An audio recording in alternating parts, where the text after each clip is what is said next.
درنو لیدونکو ستړي مه شئ. په کابل ښار کې د برېښنا د پرچاوۍ د زیاتوالي په اړه شکایتونه زیات شوي دي. د کابل یو شمېر اوسېدونکي د سرپرست حکومت له چارواکو غواړي چې د برېښنا د تولید پر کورنیو سرچینو پانګونه وکړي. بلخوا د قانون او صنایعو خونه هم وایي په پلازمینه کې صنعتي فابریکې د برېښنا د پرچاوۍ د زیاتېدو له امله له ننګونو سره مخ دي. د خوړو نړیوال پروګرام ویلي چې په افغانستان کې 4 میلیونه میندې او ماشومان له خوارځواکۍ سره مخ دي. دغه بنسټ په خپله ټویټر پاڼه لیکلي چې په افغانستان کې د خوارځواکۍ د مخنیوي او درملنې په برخه کې د مرستندویه موسسو مرستې ګټورې دي.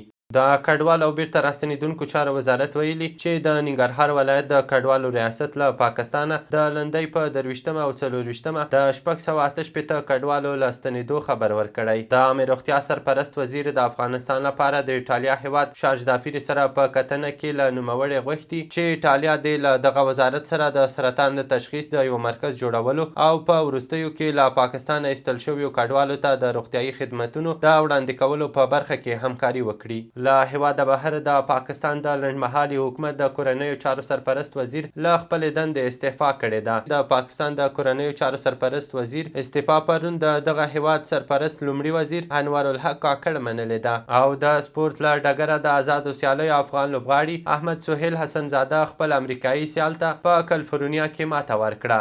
دا و د نن ورځې مهم خبرونه.